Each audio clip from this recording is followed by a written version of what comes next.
Welcome back to Politics Tonight, and I still have with me the former Commissioner for Information in Edo State, Afegbua, as we take a critical look at Oyetola's victory in the Osun State Governorship Election Petitions Tribunal and the 2023 permutation.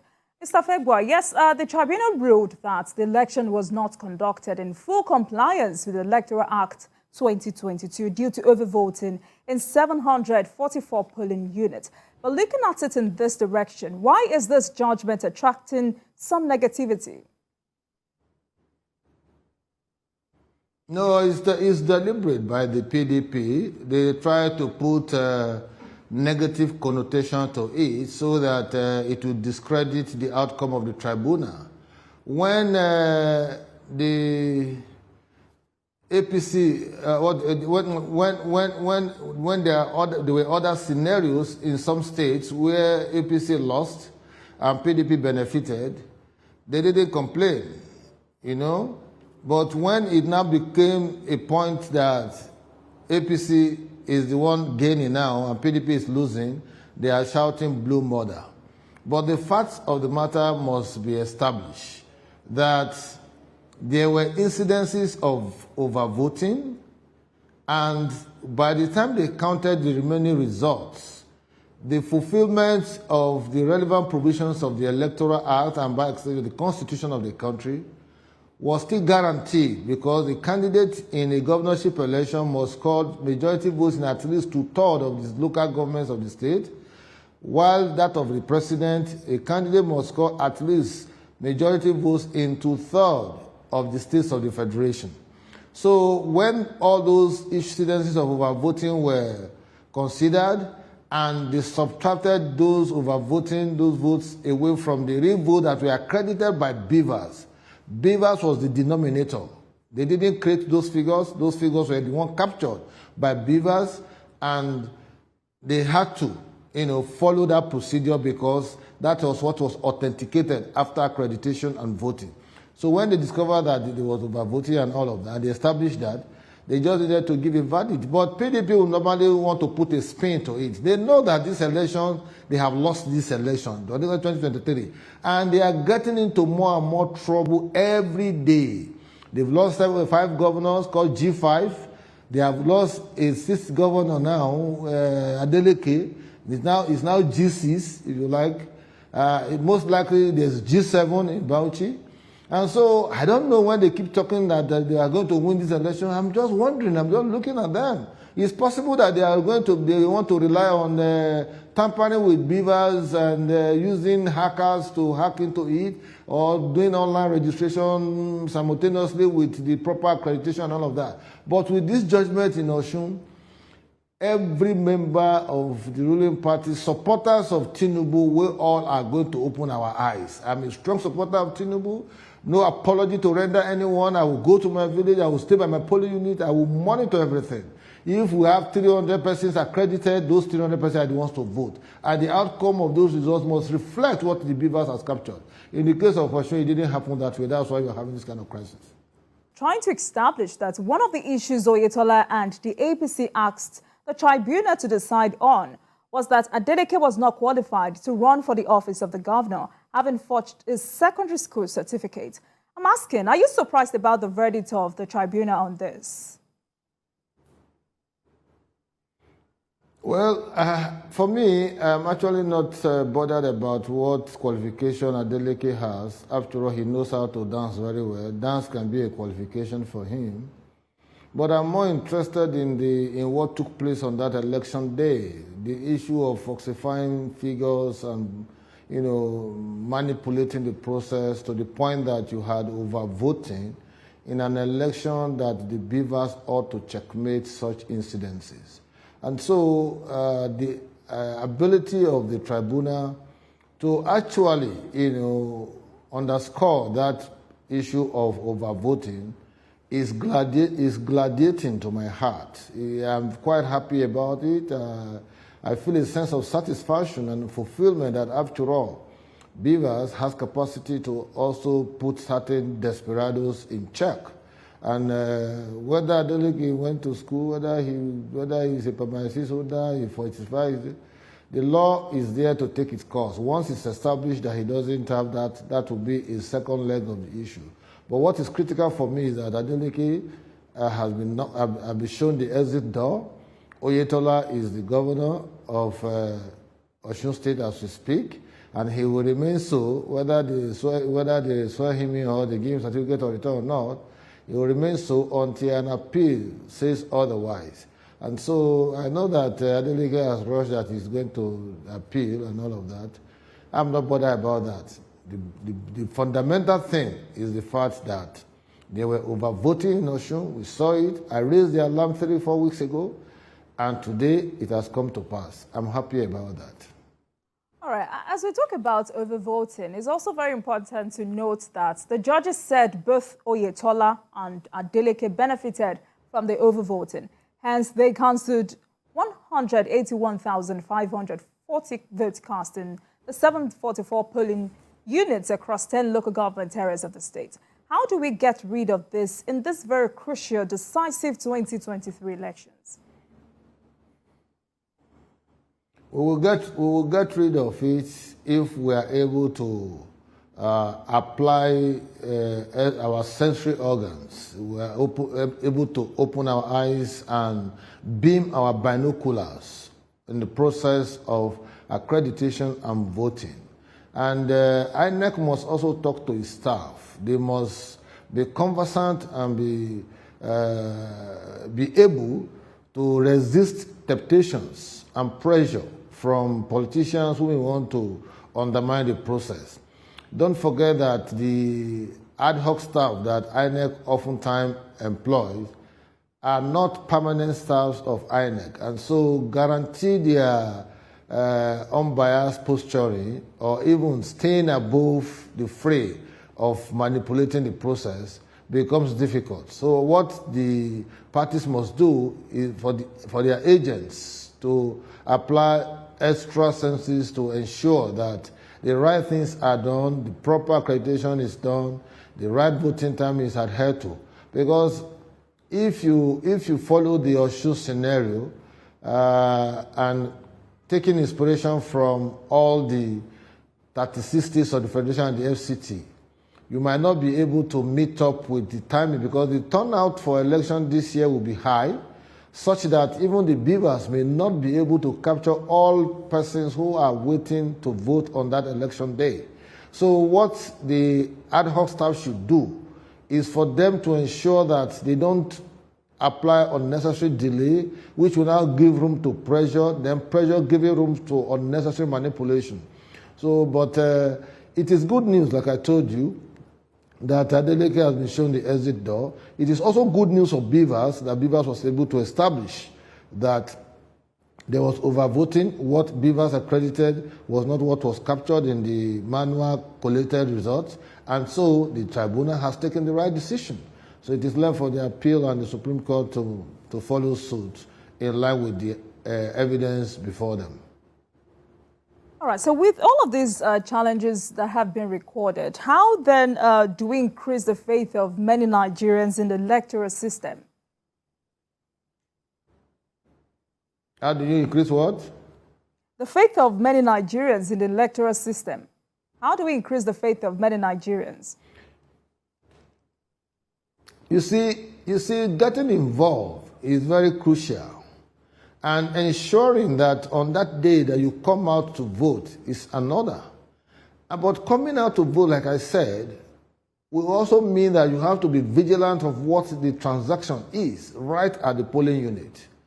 All of us, we must play the role of agents for our respective candidates and ensure that certain persons do not come and manipulate the system, intimidate voters, and try to cause havoc in the process of exercising their franchise.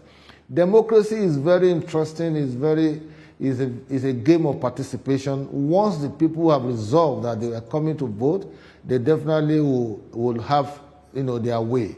But I'm afraid that the role of ad hoc staff, particularly those who do not, who are not answerable to INEC, they are just on an ad hoc basis, is what the INEC itself must look into critically, because the Osun scenario took place because there was collusion between the INEC staff, ad hoc staff essentially, and persons who are representative of the politicians, particularly Adeleke. Because if you look at the polling units that were cancelled, majority of them are from Adeleke's stronghold. And so I am of the opinion, very strong one, that we all must be extra vigilant on that day of election and ensure that we allow Beavers to play its role by accrediting voters, and when they vote, results are computed manually and they tally with what the Beavers has in place. That way, everybody who is a participant will be satisfied with the process. Because it is not just about the outcome of the process, it's about the processes leading to that outcome. And in the case of Osun, the processes were fraught with problems. That was why you saw the position the tribunal took. All right, what then is your view about, conduct of INEC officials in Osun State, where staff provided different reports of accredited voters? You see, I don't want to even dwell too much on INEC and the Osun scenario. I think we have gone beyond that. I am more interested in what will happen in the 2023 general election and how the PDP will be trounced mercilessly at that election. That is my interest. That will be my joy, because there are a lot of misgivings, within the PDP camp presently. I understand yesterday that they have voted 205 billion to prosecute the 2023 presidential election, and they have given directive to the vice presidential candidate of PDP, Governor Ifeanyi Okowa, to go and raise part of that money. And the reason why they had to quickly put together a loan, 3 months to the expiration of Okowa as governor, they passed a law in the assembly, the fastest law that has been passed in the history of legislation in Nigeria. 6 minutes.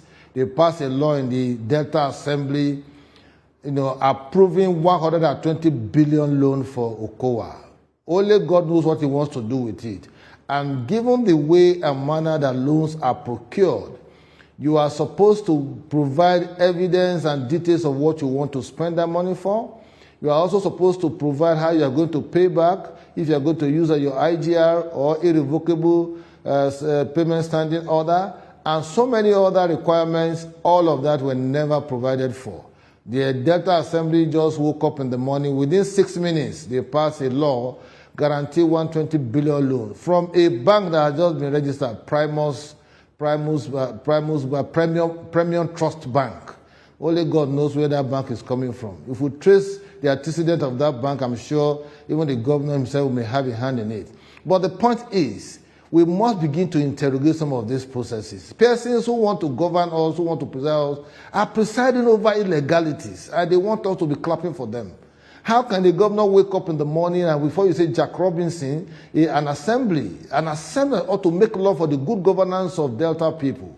He's approved 120 billion loan, even 3 months of the expiration of Okowa. But of course, like I told you, they have drawn up a budget of 205 billion they will use to prosecute, and they want to make sure that every state of the federation gets at least 33 billion to buy votes and all of that. I will continue to expose them, and I'm an insider in PDP. I will get details of some of this all the time. No matter how they go about it, I will continue to expose them, and it is a shame on Governor Okowa that he will be presiding over an assembly that will approve a loan of 120 billion within 6 minutes, and yet he want me to be clapping for him or to celebrate him that he's an achiever. That is arrant nonsense. Very ridiculous, very unfortunate scenario that we have found ourselves in the hands of those who pretend to be our leaders and who pretend to govern states just for their own interests and nothing more. All right, before we move on to other issues, let me have your final take on this. Now, going by these judgments, will you say political actors and electoral officials have a deeper understanding of the Electoral Act 2022? Well, the Osun scenario, the Osun outcome is an eye-opener that you cannot manipulate your way to power using beavers without being caught. So Adeleke was caught in the act, and that's why you see the way the tribunal delivers its judgment. You can't just wake up in the morning and because you want to be a governor of a state, you have to spend so much money looking for hackers, looking for those who will tamper with the process. Technology is very sensitive, and I'm happy that the APC were very smart to have obtained a certified true copy of the actual report of beavers immediately 24 hours after the election. The PDP, because they were still celebrating their first victory, had to wait until 30 days before they now went and obtained what they say synchronized beavers report. Very laughable, very ridiculous, catchphrase. Just to confuse the public. Does this mean our politicians do not have the full understanding of the provisions of the Electoral Act 2022? No, politicians, particularly those who are contesting election, are always very desperate. And they are always desperate because they want power at all costs. It is the same desperation that made Atiku to ignore in a flagrant manner the provisions of the PDP constitution that provides for zoning of presidency between North and South. And given the fact that the Northern candidate contested in 2019, it ought to be the turn of the South in PDP to produce a candidate. But because of this desperation, they want to abuse law. They are never respecter of law and process. They are never respecter of guidelines and regulations. They want to preside over us. And yet they will still be telling us some very nebulous policies, talking about their useless manifesto that can fetch no one any good. You see, the point is, if we don't put in place respect for rule of law, respect for guidelines, rules, and regulations, we will have a lawless country. And that is what the PDP candidate is promoting. That is why you see crisis in PDP every now and then. A provision, Article 7, subsection 3C, is provided for in the constitution of PDP that there shall be rotation. But an article, because of desperation, they wouldn't want to respect the law, decide that he must contest this election. It's like a President Buhari leaving power as a northerner, want to hand over power to another northerner. It's like an Igbo man leaving power and want to hand over to an Igbo man. Or a Yoruba man leaving power and want to hand over to an Igbo. In a country as diverse as this country, as sensitive, as delicate as this country, that is an invitation to chaos. And they don't care about whether we suffer chaos, whether we suffer violence or anything. They don't care. It's all about their own selfish interests. That is why I commend the initiative and the stand of the APC Northern Governor, 14 of them, who took a stand and, respectfully, supported a Southern candidate to emerge as the candidate of the APC. That is why I'm actually supporting Asiwaju Bola Ahmed Tinubu, because now in Nigeria, you must balance the power algorithms. You cannot run away from it. You cannot. Mr. Afegbua, now let's move to the final lap of our program. Now, a former member of the APC Presidential Campaign Council, Ajatu Mohammed, has described Tinubu as deranged and unfit to rule. How will you react to this? Well, I think we are giving undue attention to a Najatu Mohammed who dwells largely on noise making, just like an empty barrel that she is. You see, when you want to interrogate or even appreciate ladies and women politicians who are contributing, to national dialogue and national discourse, I would rather look at the cerebral, suave, and knowledgeable disposition of Hannatu Musawa, such a wonderful, thoroughbred northern lady whose delivery on issues, show a clear understanding of the delicate balance that the Nigerian nation is sitting on. So when you put Hannatu Musawa on the one side, you see the beauty of roses. When you now put Najatu, you see the symptoms of a hustler who wants to make sure that he keeps his body and soul together. Just like I said in some other places, Najatu Mohammed has divided herself into 4 different parts. One part of it, she's a member of APC because she's enjoying her appointment as member of the Police Service Commission under Buhari. On the another part, she's supporting Kwankwaso of the NNPP because of the candidate of NNPP in Kano State. Another part, she's a member of PDP in Adamawa State because Atiku must give her a pot of soup so that she can feed herself. And so many other scenarios. Even the woman APC Guba candidate in what's it called, in Adamawa, she's also supporting her. So she's divided into several parts just because anyhow, just like they say it in local parlance, kalu. You know, she's playing kalu. So anyone that wins, she's there for them. So for me, I don't want to dwell much on Najatu Mohammed. She knows no noise making. She thinks that Nigeria is still at the realm of Aluta Continua in her university days when they were doing student activism with no clear-cut policy direction and all of that. All I know is that the much of Najatu that I know, I would rather want to subject her to medical examination.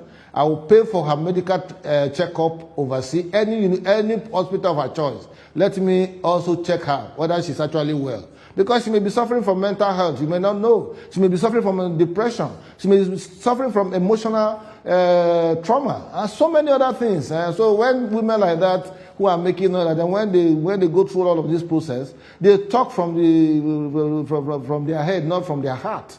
And so for me, I don't want to dwell too much on Najatu Mohammed. We are giving her too much attention. She's inconsequential. She has never won an election in her local government or even her polling unit in Kano. She contested an election before. She has always been an abysmal failure. And she has gone to meet another failure in Atiku Abubakar, who is known to be a perennial contestant all year round. And so I'm not bothered about that.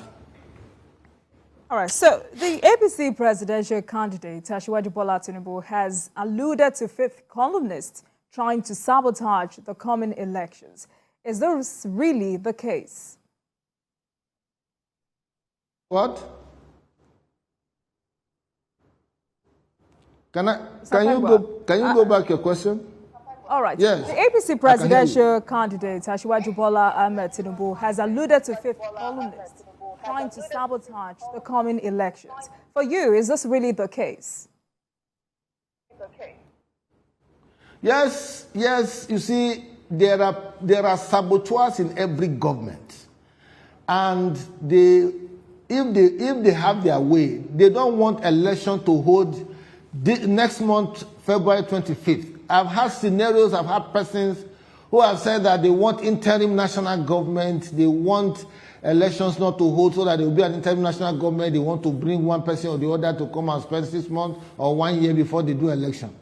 All of this exists, but I want to believe that the president of the country, Muhammadu Buhari, has, the ability to instruct and guide INEC to conduct the 2023 election as such when due, because they have already positioned the timetable. We have followed the timetable and all of that. But of course, a man like Asiwaju Bola Tinubu will not just make bogus statements.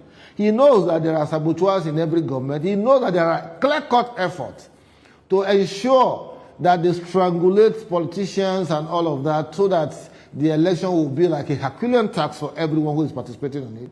And we are also watching them bumper to bumper. We know what they are trying to do using this issue of money swap and new printed money. We know what they're trying to do. We're following them. At the appropriate time, we will unveil all their plans. So I don't want to exercise fear, because we must give confidence to the electorate. We must give confidence to Nigerians that the election must hold. And whether they like it or not, those saboteurs must know that the country is bigger than their selfish and individual interests. We will continue to advocate that the right thing must be done at the right time. And if wherever we discover that they are trying to manipulate the system, we will expose their plan and ensure that the right decision is taken to nip them in the bud. All right, so, amid an overcharged political environment, there is also the issue of Naira redesign, which you tried to touch on. is the timing right, and will it address vote buying? Well, you see, Nigeria, each time elections are coming, it's always a matter of charged atmosphere. People will always express fear and all of that. But this is our country. We must remain here to build our country.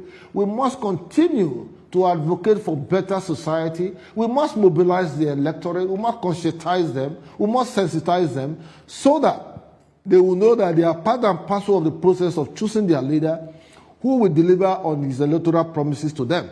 For me, I am irrevocably committed to a Tinubu aspiration because I know from my own experience and from my understanding of Nigerian politics that the man has the capacity to move us forward. He understands the dominant issues. He understands that the delicate balance that the Nigerians sit on. He knows that there's need for us to deepen national conversation, deepen national dialogue, engage in constructive bargaining, collective networking, so that in the final analysis in all of these, when he comes into government, he will know that he didn't just get there. He obtained the mandate of Nigerians cut across all the polling units in this country.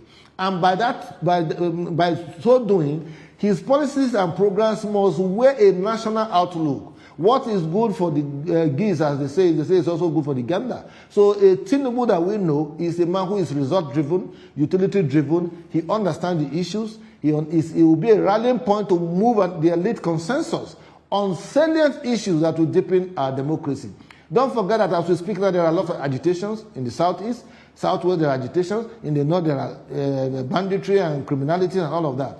We need a president that will be taken up from Buhari who can rally us on a round table, on a dialogue table, and speak truth to power, and so that we can take decisions that will have far-reaching impact on the well-being of Nigerians. But if we continue to pretend and some other persons, some PDP say there's no problem, Atiku has experience. Atiku has, I say, what experience? He has no experience, no executive experience. Yes? Mr. Afegbua, I'm asking if in any way the Naira redesign, will it address vote buying in any way?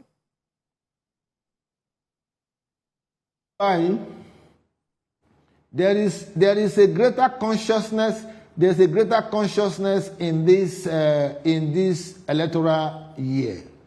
You see, people are becoming more and more mobilized and conscientized. So if you think money, the poor man in the village are not the ones who will go and source that money. The rich man will still source money, but once there are penalties for checkmating or sanctions for those who will want to abuse the process by buying votes, then there will be some level of check. For me, I am not seeing vote buying as an issue in this election. It won't work. Whether you take the money back to the coffers of the banks, or you change your currency, all of that, those who will still get this money will get money. But I am not an advocate of vote buying. I am an advocate of popular participations of Nigerians and the voters. And I know that Tinubu enjoys widespread popularity across the country. His party controls 21 governors, including that of Osun. Now will be 22 governors out of 36. So there is no how that they won't have a greater opportunity to canvass for votes for their own candidates. All right, Mr. Afegbua, as a former member of the PDP, how will you react to former President Obasanjo's denial of third-term interest? No, I've said it before that President Obasanjo actually asked for third term. He asked for third term. You can't deny that, because I'm aware that some of the what do you call it now? Some of the meetings they had in those days of third term, we have records of them. And he also invited my boss, former President IBB, Aliu Gusso, Abdulsalami Abubakar and all that, for a meeting where he told her he wanted an extension of time, even 6 months, 1 year, and all of that. And they told him pointedly that, well, it is true that they were his friends before he became president. They worked for his emergence as president in 1999. But having been president, President Obasanjo abandoned them. And so for that reason, they wanted him to use his new friends to get what he wanted. And don't forget, part of the reason why Totem failed was because people like IBB, Aliu Gusso, Abdusalami, and other stakeholders worked openly against Totem. And that was why it didn't work. And Obasanjo was bitter about that and had to frustrate the aspiration of General Babangida when he wanted to contest the 2007 election. He brought in Sheikh Musa Yaradua. But of course, IBB is a statesman. Before he took the final decision, he even wrote formally to Obasanjo to tell him, I am no longer interested. Mr. Afegbua, just before we go, now, Edo, your home state, is in the South-South, which used to be a stronghold of PDP. Now, with obese incursions into the South-South, do you think your party still enjoys popularity in that zone? Always tell me my candidate. Tinubu is my candidate. I am not a member of APC. I'm supporting Tinubu. I'm talking about the PDP, your former party. My former party in Edo cannot do anything in 2023 election. APC would defeat PDP at the presidential election.